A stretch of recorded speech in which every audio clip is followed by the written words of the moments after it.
Welcome to All Books Aloud with Elizabeth and Martha, two sisters who love reading in all of its forms. I'm Elizabeth, an academic librarian by day and fiction writer by night with a lifelong obsession with all things reading and books. And I'm Martha, a busy real estate agent who came to my love of reading later, but now I'm an audiobook power user. Every 2 weeks, we get on Zoom and chat about the books we're reading and delve a little deeper into a topic related to reading or publishing. If you love reading, nerding out about books, and sassy millennial hot takes, this podcast is the place for you. Hey, Liz. Hi, Martha. How are you? I am doing well. I'm excited to talk about our topic today because it's something that definitely comes up a lot in my life. Yeah, this happens to me all the time. But before we start talking about it, what are you reading right now? So right now I'm reading just a couple books. The first one is called And the Sea Will Tell by Vincent Bugliosi. I'm not quite sure how you say the name. In the audiobook, the narrator says Bugliosi. And it's written with Bruce Henderson. And it's a true crime story. And Vincent is the attorney in the case. And it's really interesting. It's not my typical type of book, but I am reading it for a local book club. So that was my motivation.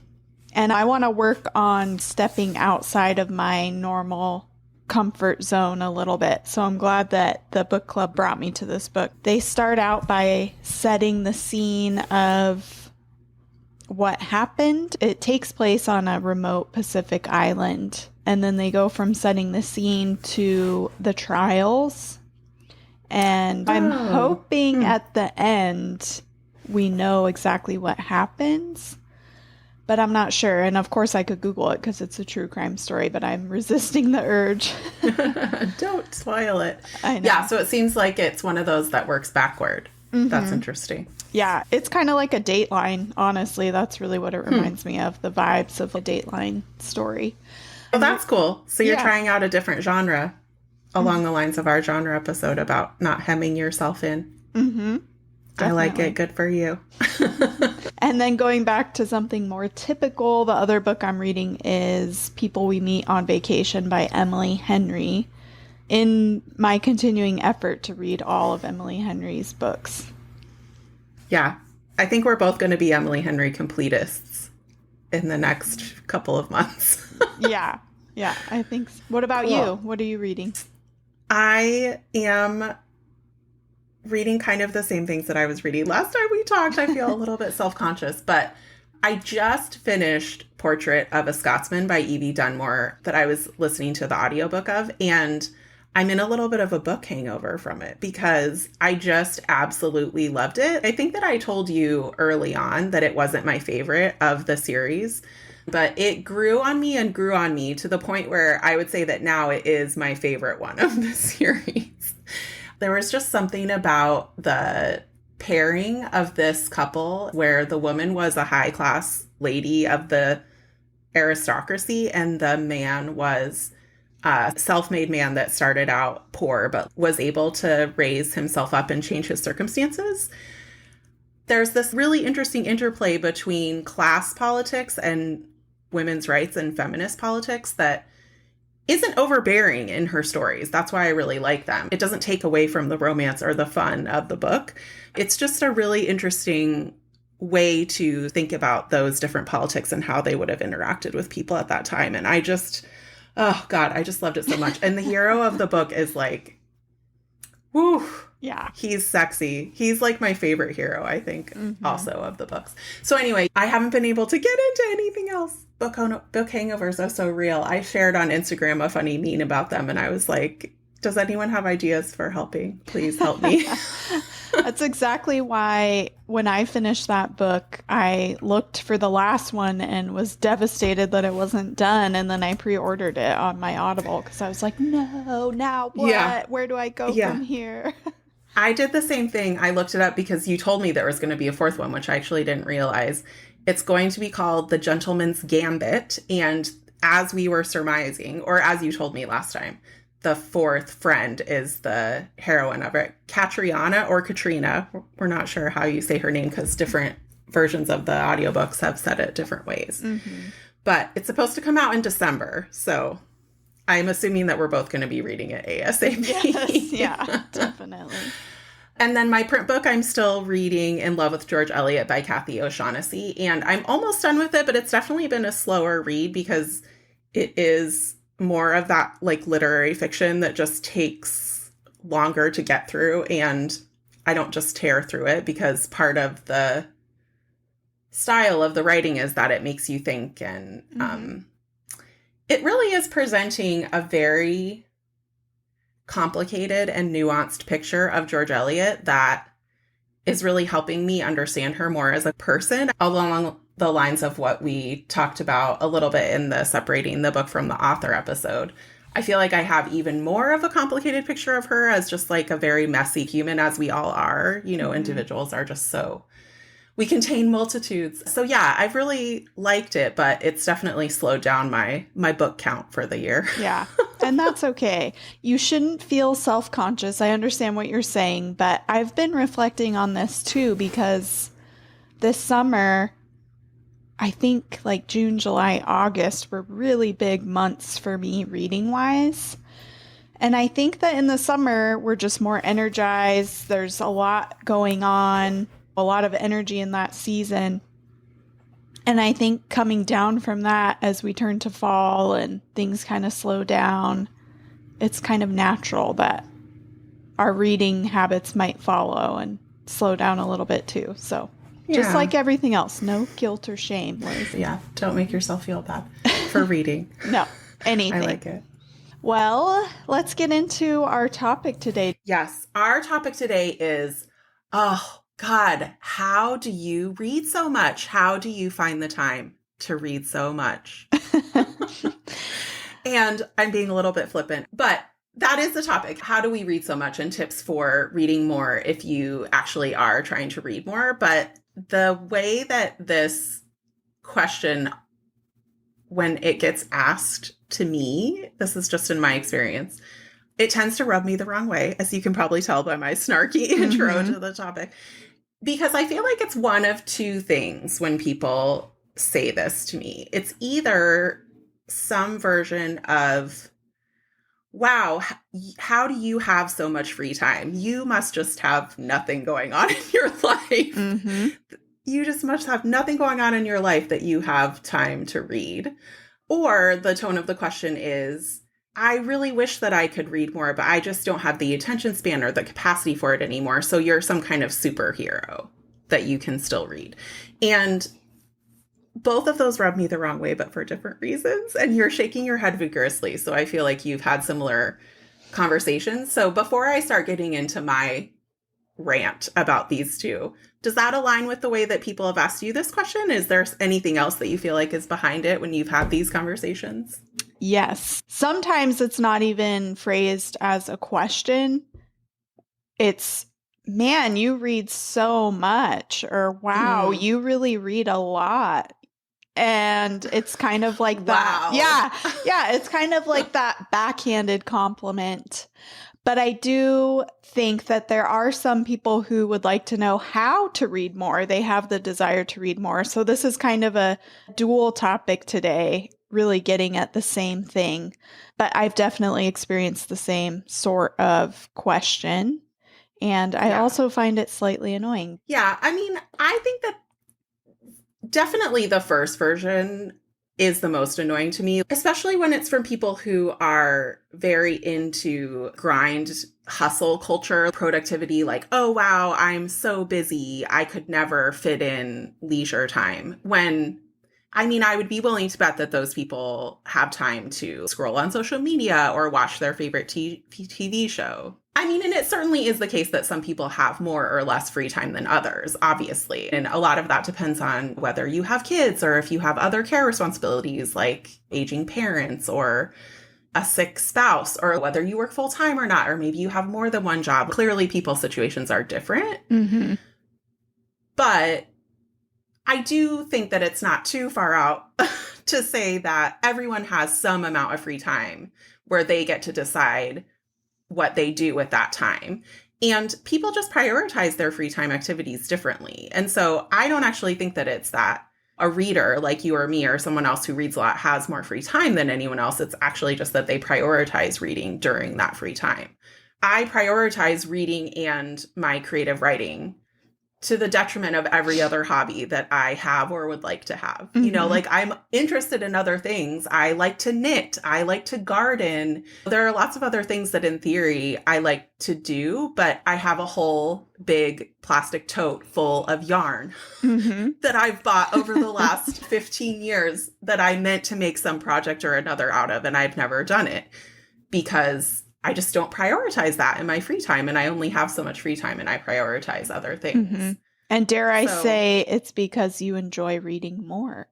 So you prioritize it. Right. Exactly. That's what I'm saying. That is my preferred activity for my free time. That and writing. Yeah. I used to be more so on the side of hustle culture, you could say. I still struggle sometimes with feeling like if I'm not doing something productive, it's not worth my time.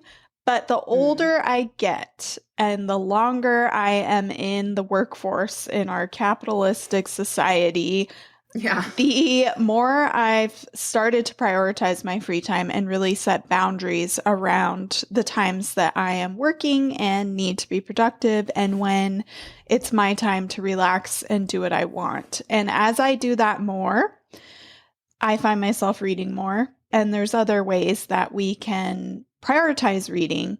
And for me, I include reading in a lot of my other hobbies because I listen to so many audiobooks. I will listen to a book while I'm hiking or cooking and baking or working out or taking Ruby for a walk. I kind of weave it into some of those other hobbies I do when I have free time. So that's a big part of it for me. Yeah, that's a great point.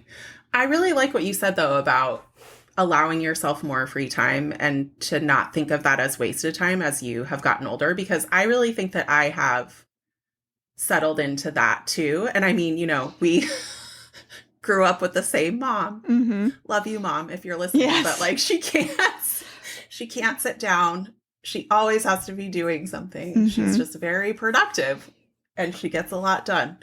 But there is value in allowing yourself to slow down. And I also think that for myself anyway, and I think for a lot of people, the pandemic really brought that home. Yeah, absolutely. When, you know, I was forced to slow down to a certain extent. And at first it was really, really difficult, like mentally very bad for me. Kind of like, who am I if I'm not constantly being productive? Yeah. And, you know, there is an element to which a lot of our society, I mean, we're American women and upper middle class women at that. So we're only talking about our own experiences. But I do think that a lot of the culture of go, go, go and distractions and all that is so that we don't have to think about our lives and the world and our place in the world. And like when you slow down and you have to do that, it is kind of a lot. But I also think that that is good, right? I actually think that that type of thinking is good. And obviously I think that reading is good. Even though maybe at certain times in my life, I would have thought of reading, especially reading certain books, as wasting time. And we've talked about this before where I've sort of come clean about the way that I used to be snotty about my reading. And so I would have described reading something that was not a classic or a nonfiction book or a literary fiction book as a waste of time or my guilty pleasure, the way that we talked about it in the first episode.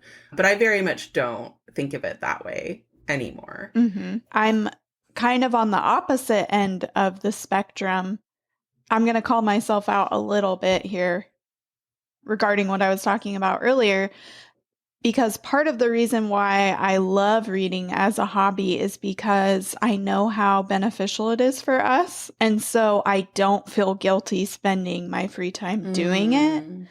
So if you're someone who's still struggling with that, it's kind of a happy medium in a way. Yeah, that makes sense. And I think that that's okay too. I have run across this quote at different times during my life, and I never have really bothered to look up where it came from. But for this episode, I did look up where it came from because I wanted to be able to put it in the show notes. But the quote is that time you enjoy wasting is not wasted time. And I found that it was said by a writer from the early 20th century called Marte Trolley Curtin. So I'll put the link where I found that in the show notes. But I just have always really liked that quote. We have one life. Yeah, I love that. If we're doing something that we enjoy, that's not wasting our time. Yeah, I am definitely working on that. Like I said, as I get older and aligning more and more with that, especially post-pandemic. And, you know, like you said, that reading does have a ton of benefits. So if you need to comfort yourself with that to get you into a space where you can read, then that is totally fine. I don't always go into all of this when someone asks me the question with that tone to it. I usually just say, well, you know, it's what I do with my free time and I'm busy just like everyone else, but you know, it's what I do. But I did feel like it was worth unpacking because I do think that it gets into a lot of the underpinnings of our culture that are problematic. Mm-hmm. And then the other one that I think also has a lot to do with just the way that our culture is ordered and the way that we as a society think of reading and where we place it culturally. A lot of this is very related to what we talked about in the first episode. So if you haven't listened to the first episode, I feel like the first episode is a really good pairing with this one. Mm-hmm. Because this idea that reading is really difficult, that the second version of this question, which is like, oh my God, I just don't have the attention span for that anymore. I don't have the capacity for it. It's so difficult. And you've managed to escape this modern world somehow. You're some kind of superhero. And this one is a little bit sadder to me, and so therefore less annoying. But I do think that it is annoying because it overstates how hard reading is, and it puts it, again, in that category of being broccoli instead of chocolate, to call back to our first episode. These kind of statements, I think, are coming from people who either don't realize there are so many different kinds of books. Like, you don't have to be reading literary fiction, and not every reader thinks that they're some holier than thou. Oh, I read, so I'm so smart. You know, like, there's a lot of this on social media where Instagrammers or book talkers will say, like, oh, when someone asks me what I'm into reading, and they're like, oh, I'm into fairy smut, you know, and they don't want to answer because people assume that it's going to be something like, oh, I love something Jane Austen, or, you know, whatever. So. Hey, no bagging on Jane Austen. No, Jane Austen's great. But you know what I mean? Like, non-readers kind of give readers that connotation that we think we're better than everyone who doesn't read, which isn't the case. Yeah. No, certainly not. I think that's a great point. That is definitely behind some of this. The other thing that I have found is really behind it, though, is the way that our world is so defined by social media these days. Mm-hmm. These days. Whenever I say these days, I feel like I'm 100 years old. But I mean, the 21st century specifically, because before the year 2000, we had the internet, but it was different, right? Like, we didn't have as much pulling for our attention. We didn't have Instagram, TikTok, where you're the scrolling through the videos and your attention changes from one thing to another every 5 seconds or whatever. And so it feels anecdotally true that our attention spans have gotten shorter, and therefore it would seem like reading something for a sustained amount of time would be more difficult. And this is something, because I am the age that I am, that I remember very clearly in the early 2000s and the 2010s, people wrote about a lot when social media was becoming really popular. When I looked back at it for this episode and did a little bit of research, it actually seemed like it wasn't just people overall. It was specifically middle-aged people who were really scared about how fast the world was changing around them. Yeah. The book that I'm thinking of specifically is a book called The Shallows by Nicholas Carr, which was published in 2010 or 2011. And I think that this book is the source, or at least the beginning of this narrative that people look to as the source for their beliefs that the internet has ruined our brains for something like reading. And so I did go back in preparation for this episode and look into it a little bit. I do want to just also note, though, that when I was looking for articles about our shortening attention span and looking into this book, The Shallows, I did find an article from 1987 that said, "Is TV a shortening our attention span?" is the title of that academic article. So even though I think social media exacerbated this or accelerated this conversation, it is a conversation that we've been having for a really long time. And I bet that if I looked, I could probably find articles even older than that about other things that might be shortening our attention span. When I found that article from 1987, I was like, oh my God, there were probably monks in the 15th century, like, the Gutenberg press is going to shorten our attention spans. You know, Right. like it seems like a tale as old as time. Yeah, and I'm sure there were people who thought it was dangerous for the general population to learn how to read, you know? So these questions, in retrospect, always seem a little bit silly. Yeah. There is a really great snarky review of The Shallows in The Guardian, which I'll put in the show notes, and it's worth reading. It's pretty short, but it starts by pointing out that the very beginning of Carr's book, which is 224 pages long, says that for some, the very idea of reading a book has come to seem old-fashioned or maybe even a little silly. And the writer of the review wonders if he really thought that this was a real widespread problem, why he would choose to write a long book to get the word out about it. And so they feel like at the very beginning, he undercuts himself a little bit. But there is a lot of research in the book that in the year 2010, up to that point, Carr looked into the latest neuroscience and basically found that it was saying that our brain, our gray matter, is malleable and plastic. So it's adaptable, it remolds and rewires itself to fit around what we're using it for, basically. And so you could make the argument that the internet has changed the way that our brains work. But by the same token, it doesn't follow that those changes are irreversible, because the whole point of the research is that the brain is capable of change and adaptation. And so to me, that seemed to undercut what Carr was saying, even though I will admit that I haven't read the book. I read parts of it when it came out because I remember being interested in it, but I have not read the whole thing. But it just seems to undercut this idea that our brains are ruined, quote unquote, which is something that he says in the book, or even it might even be the subtitle of the book. When the point of the research that he's pointing out is that our brains can change, that they're capable of change. Mm-hmm. I think this does go really well with the first episode, like you mentioned before, because we talked a lot in the first episode about how listening to an audiobook, if you're not used to it, is something that you have to develop a skill for.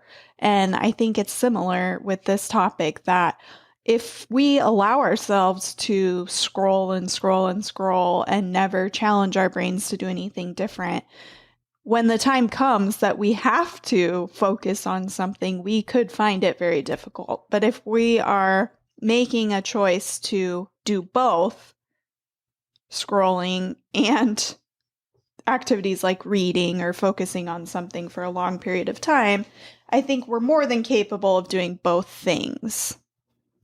Yes, exactly. You're a very wise woman, because the latest research, and it's a book that I found about this that was published in 2023 by a professor in the Department of Informatics at the University of California, is all about exactly what you just said. Her thesis is basically our attention spans have gotten shorter, but we can counteract that by being intentional about all sorts of things. So what you were just describing, she also has lots of other advice in her book about ways to be intentional about lengthening your attention span, but also lowering the stress that is attendant with constantly changing what you're paying attention to and single tasking. Like, all of these things are things that, even though our current environment and our current world is not pushing us in those directions, they are things that we can be intentional about. I will put in the show notes an interview that she did with the APA, the American Psychological Association. And I found the way that she was talking about it really interesting. I'm not going to go into all of it, but she does say that in her research, where they have different monitors, like heart rate monitors and devices hooked up to people so they can really accurately measure their stress, their heart rate, the way that their eye moves across screens or a book or whatever they're looking at. So it's pretty sophisticated. She said that 20 years ago, people averaged 2.5 minutes of focused attention when they were working online or doing something involving screens. So for those of us who are old, 20 years ago was 2003. So it was still within the 21st century. The internet existed before switching to a different screen. By 2012, that time span had shrunk to 75 seconds. And by 2021, it had compacted to 47 seconds. So there is evidence that our default setting for our attention spans has shrunk. But like I said, the upshot is that at least this researcher thinks that it's something that you can counteract.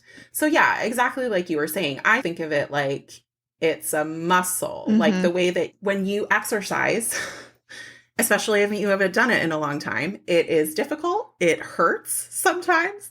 But then the next time that you go to do it, it's a little bit easier and you can do a little bit more. I really feel like the bottom line to this is that there's a difference between what we do and what we're capable of doing. Yeah. Right. And it takes a level of intentionality. You're probably not going to read more on accident. You're going to have to do it intentionally and put in some work to make it happen. Yeah. Like if I decided tomorrow that I was going to start knitting the sweater that I bought 4 bags of yarn for 10 years ago, it would be really tough going at first, right? I haven't knitted for a while. I wouldn't remember how to do it. I would have to start over a bunch of times. But it doesn't mean I'm not capable of doing it eventually, of getting better at it and finishing it. It's just about that intentionality. Now that we have sort of dispensed with those 2 more annoying iterations of these conversations, what if someone is actually asking this question in earnest? Like they want to read more. They want to know how you do it. It's not loaded as a backhanded compliment. What tips would you have for them? You already gave us one, which is that you listen to audiobooks while you're doing other things. But I feel like you're sort of the queen of this. So let's hear your tips, Martha.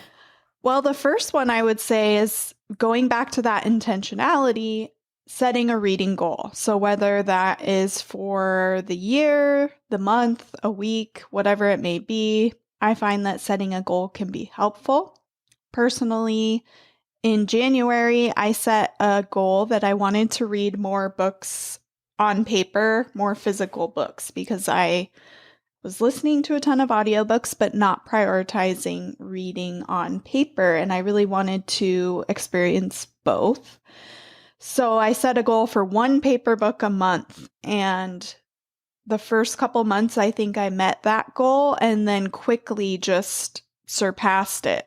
1 month I read like 4 books on paper and just kind of took off with it. But like I said, that wouldn't have happened on accident. I had to set the goal and then try and reach it to make that happen. So I think different sorts of reading goals, it doesn't have to be the same as mine, can be very helpful. And it doesn't have to be about a total number of books read. That's what I like about this goal of yours too. I think that reading goals is something that we want to talk about at some point and devote a whole episode to. But I really like that it was something that you wanted to change about your reading, but it wasn't overly difficult. It was achievable for you. And it wasn't just about the quantity of your reading, right? Yeah. So I really like that. I think goals in general should be flexible. I think that it's important to make them somewhat challenging, but like you said, attainable. Because I know personally, if I feel overwhelmed by a goal, then often I just won't even try. I'll just abandon ship altogether. So that's one way. Another way is to only read what you like. You don't have to finish every book you start. Like we went over in episode 2. Yep, DNF. Yep. Don't finish it if you're not enjoying it. Really get through the books that way. Right. I'm just kidding. Well, and I was thinking about this when we were talking earlier about people who find reading really difficult. I bet that they're trying to finish books that aren't really capturing their attention, that they don't really like. And I think that happens a lot when you first start reading and you don't really know what you like. So if you're finding it hard to finish a book, just don't finish it and try something else. Yeah, that's great advice. So the other way we already touched on are listening to audiobooks. So I mentioned that I listen to them in conjunction with a lot of my other hobbies, but they also really help me get through a lot of mundane tasks. I think I've mentioned this before on the podcast that I'm self-diagnosed, so take it with a grain of salt, ADD. So it helps me get through tasks that I don't look forward to, like cleaning, mowing the lawn, driving, walking the dog, getting ready for work, that sort of thing. So if you get into audiobooks, it's a really easy way to up the amount of reading that you're doing. Yeah, totally. One of the things that I also do, because I'm mainly a paper book reader, is that I will bring a print book with me a lot of places that I go. And this is also something that you see on Instagram and TikTok a lot. We have a lot of videos from people to share when this episode comes out. But this is something that I do. I mean, I don't bring a book with me every single place that I go, but I will bring a book with me if I know that I'm going to be waiting in a doctor's office or somewhere where I know that I'll have at least a snippet of time, 10 minutes, 15 minutes, because I can get some pages in. Mm-hmm. I love that. And I don't really do that because I always have an audiobook queued up that kind of serves the same purpose. But it is slightly different because I do sometimes have a hard time listening to an audiobook if my body isn't doing something. So for example, if I'm sitting on a plane, I'm not listening to an audiobook. I wouldn't be able to focus on the book because my body would just be sitting and I could not do that. So on a plane, I would maybe have some music on my headphones and I would read a physical book. So that's where I would bring a book. That is so interesting. What do you think that is about? Like I said, I think it's my non-diagnosed ADD. Like when I have to be doing something with my hands, Scott and I talk about this a lot. Like if I'm in the car, if I don't want to be scrolling on my phone, I'm like, I need a fidget spinner or something I can be physically doing with my body. So that's just me. And I'm sure a lot of other people are like me out there. I'm sure they are. Another thing you could consider, whether you're trying to read more books or just different books than you normally would, are joining book clubs, whether they're online or locally, or just planning to read books with friends. I think that can be a great way to kind of push you outside of your comfort zone or your normal habits. But of course, with the caveat that if you're not enjoying the book, even if you're reading it for a book club or with friends, you don't have to finish it, right? No. Yeah, that's a good point. The book club or the friend reading group really does increase the social pressure to finish the book. But yeah, I would definitely agree that you should still not finish it if you're not liking it. And just skip the meeting or like just tell your friends that you didn't read it and, you know, just listen to their conversation about it and drink the wine while, you know, like. Yeah, I think that could be a great way if you're comfortable enough to admit, which you should be, because there's no reason why you shouldn't. If you're comfortable to admit that you didn't finish, going to the meeting could be a great way to hear about what happened or how it ended if you really don't care to finish it, but you're curious. So just let them know I didn't finish it, but I still want to hear what everyone thought about it. Yeah, absolutely. And we've done that where we found a book that we both thought was interesting and we've read it together and it was really fun. And then we get to talk about it. One that I do that has sort of mixed success is reading every night before I go to bed. And the reason I say it has mixed success is because I tend to fall asleep. So that's a good thing because I do it to help me fall asleep. But it means that I don't read very much before I go to bed. Usually I only get about 10 pages in before I'm too tired to keep going. But I know some people who like to read at different times. It becomes a ritual for them at different times, not just before bed. Some people read right when they wake up before they start getting ready for their day. So I think that finding a time in your day that works for you to read and making it a habit, just like any other habit, the more you do it, the more it will become second nature and it'll just become a part of your day. I love that. And I think there's a lot of opportunities where people could do that, like when you're sitting in line to pick your kids up from school or any of those instances where you might pull your phone out and scroll for 10 minutes, you could get a few pages in. Yeah, and you can have a book on your phone. Yeah. It doesn't necessarily have to be a paper book, obviously. Yeah, obviously. I think this next one I want to touch on goes along with reading at night and how it can sometimes not always happen depending on the night.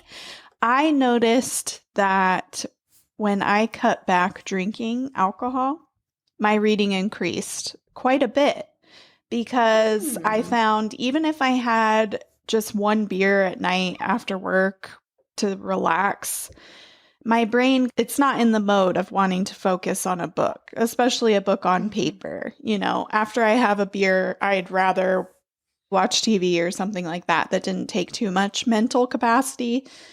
And in the same way, I think if you have a couple drinks and then you try and read before bed, it might not be successful. So that's not to say that you have to quit drinking to read more, but just something that I noticed. Yeah. And I definitely think that that's true. Now that you say it, I totally feel the same way. I haven't cut back on drinking intentionally, but I don't have a drink every single day. And so definitely on the days where I haven't had anything to drink, I think I'm more likely to read more or to want to do something else other than just watch TV after dinner, right? I think that those are the nights where it's more likely that my husband and I will read our book together, or I'll go off and do something else after dinner instead of just watching TV. So yeah, I think that that is a good point. And the other thing that I would say is that when you are trying to read, when you're really trying to focus, put your phone on do not disturb. Just remove the temptation, remove the distraction, and just make it so you're not easily accessible by the world. Yeah, that's a great point. And I would say for people for whom it's really difficult to do that, I don't do this with reading, but I do it with writing, is I set a timer for how long I want to be focusing on the thing I'm doing before I can look at my phone again. And there's all sorts of ways that you can do it. You can actually set the timer on your phone, or you can set a Pomodoro timer if you are in a room with a computer, although that would sort of defeat the purpose. But just setting some type of timer where it's like, okay, and you can start small. Like, I'm going to set this timer for 10 minutes and I'm just not allowed to look at my phone, but it's only for 10 minutes. And then once the 10 minutes are up, I can look at my phone as a reward. I find that that is helpful for my brain that needs accountability. And often when the timer goes off for writing, I usually set it to like 25 or 30 minutes. And often when the timer goes off, I actually don't look at my phone, because at that point I've gotten into it enough that I don't want to be distracted from it because I'm enjoying it. So it's just a little way to trick myself that I found really helps. Yeah, I think that's great. Yeah. What else? Any other ideas? Quit your job. Of course, I'm kidding. I'm kidding. If only. If only, right? Unfortunately, we need our jobs to be able to afford books to read. Yeah, right. Which brings us into our next topic that we wanted to mention just really quickly, that there are ways to save money. You don't need to buy every book brand new that you read. And Elizabeth, as a librarian, I'm sure you can agree with me on that. Yeah, definitely. I hardly buy any books, honestly, because I work at a library and I just have access to any and every book that I want to read. And so it's gotten to the point where I will buy a book if I've read it and I know it's something that I'm going to want to reread or that I just want to own for whatever reason. But if I don't know if I'm going to like a book, especially given that I just have a very brutal policy about not finishing a book if I don't get into it in the first, 25 pages, I'm not going to spend $15 on on something that I might only read 20 pages of. I can't afford that. So yeah, I read pretty much only library books. And I love that. Then if you like the book, you can support a local indie bookstore and support the author by purchasing the book if it's something you want to have on your shelf. But if you're not someone who typically rereads books, you don't ever have to buy them if you don't want to, if you can get them from the library.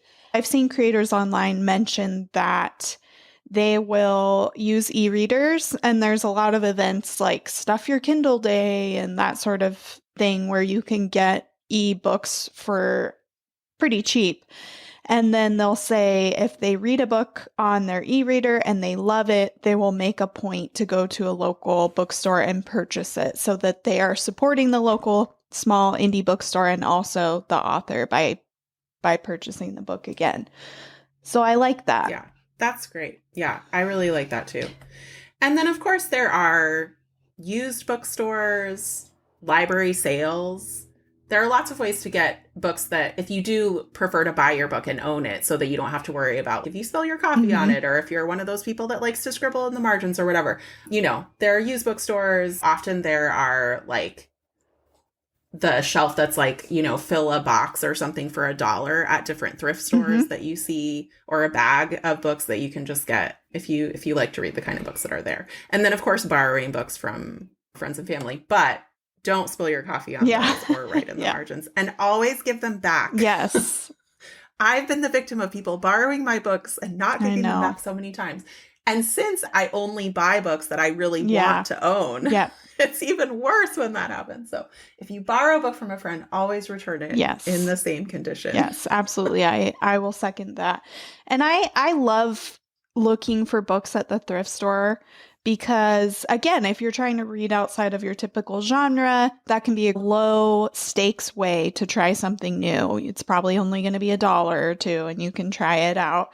And if there's a really popular book or series, it could almost become a scavenger hunt to see if you can get them all from the thrift store. I did that with my Harry Potter hardcovers. I kind of just stalked the thrift stores for a while and collected them kind of one by one as they came up. So I think that can be really fun.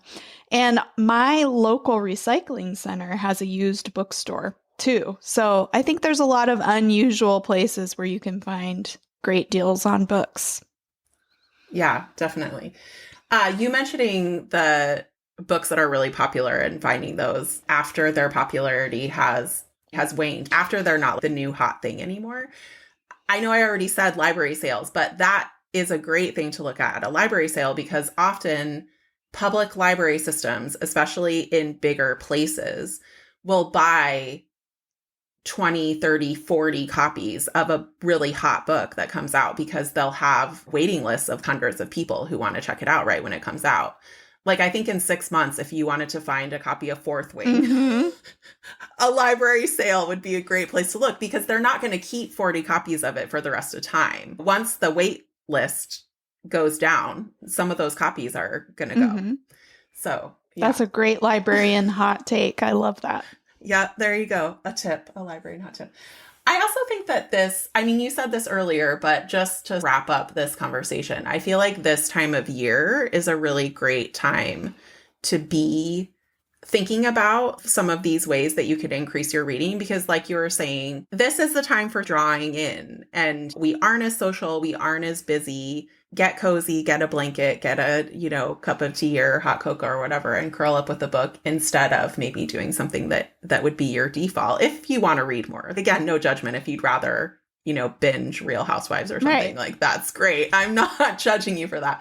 But if you do want to read more, I feel like winter is a great time to do that. And the thing that made me think of that is that a lot of the funny memes about how do you read so much on social media are basically like, I don't have a social life. Anytime people want to make plans with me, I tell them no, which obviously would not necessarily be advice that we would give you because everyone's different and how much they like to socialize. But I do think that winter is a time where most people, no matter if you're introverted or extroverted, tend to socialize a little bit less. So it might be a good time to try to increase your reading. Definitely. So if you try any of these tips and you found them helpful, we would love to hear from you on social media. We're on Instagram and TikTok at All Books Allowed Pod.